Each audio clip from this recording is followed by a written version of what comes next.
Здравейте!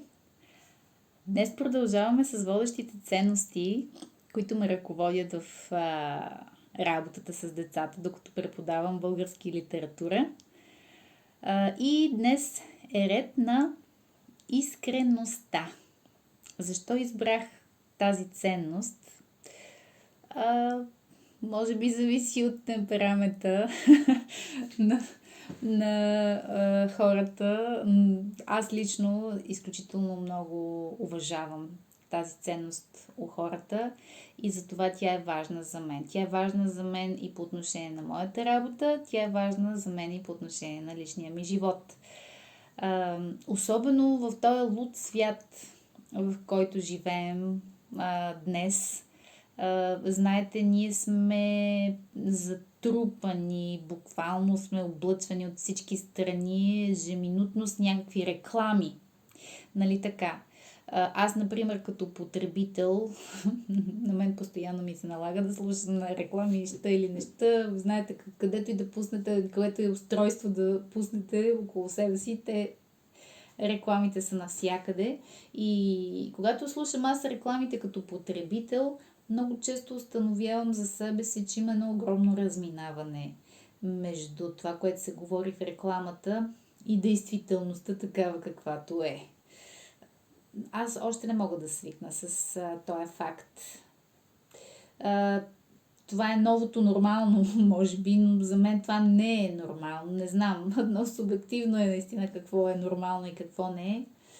За мен думите трябва да имат стойност, за мен трябва думите да имат ценност, да имат плътност. Човек, когато изрече нещо, това да не е просто така напълно безсмислено, хвърчащо във въздуха. Трябва, когато кажеш нещо, това да е вярно.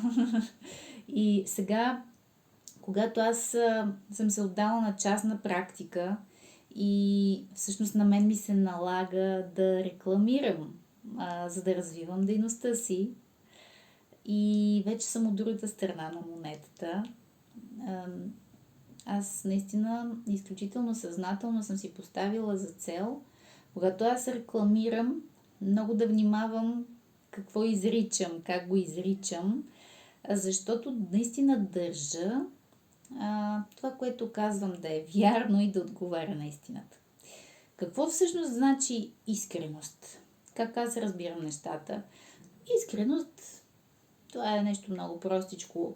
Искреност за мен означава да стоиш зад думите си.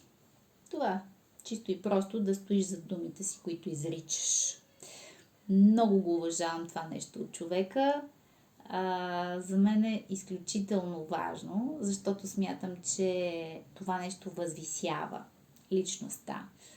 Само, че аз трябва да кажа, че май все по-рядко го срещам това качество и тая ценност у хората.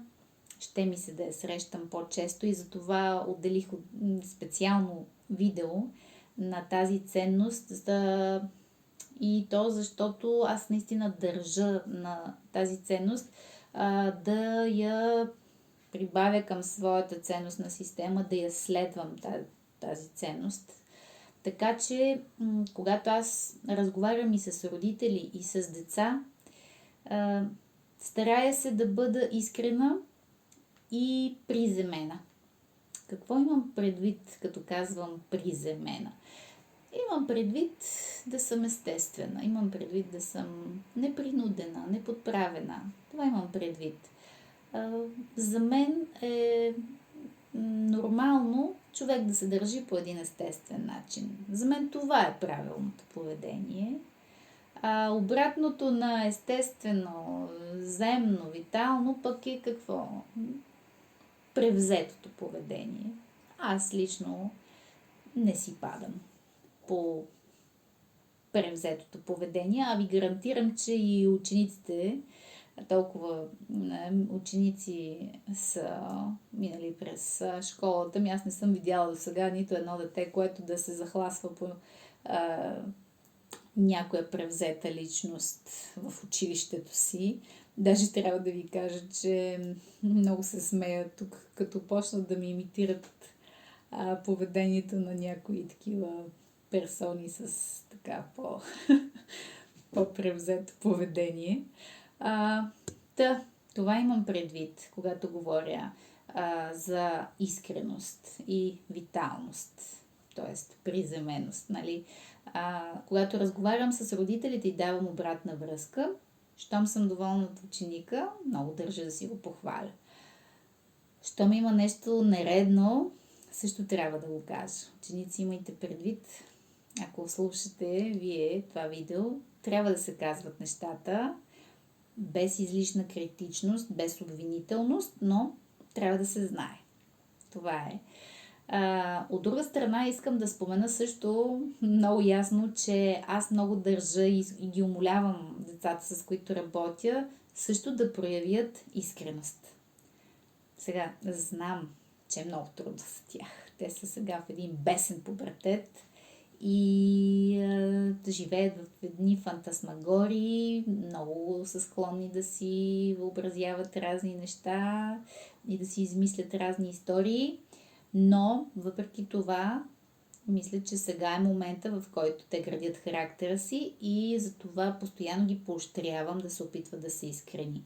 Когато дойдат тук без домашна работа, аз наистина предпочитам да ми кажат, че не се написали просто защото не са успели, а не да почнат да ми измислят разни тотално фантасмагорични истории, с които да се оправдават пред мен.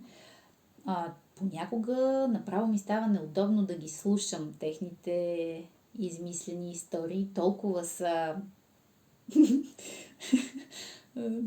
фантасмагорични. Така че това исках да споделя, много държах да споделя тази ценност с вас. Пишете, ще се радвам какво мислите вие пък по отношение на искреността, ценно ли е за вас това нещо. Казвам пак, това аз държа много, защото смятам, че това е качество, което възвисява човека и развива човечността от човек. Радвам се, че бяхме заедно. Благодаря, че ме изслушахте и ще се видим в следващото последно видео. Чао!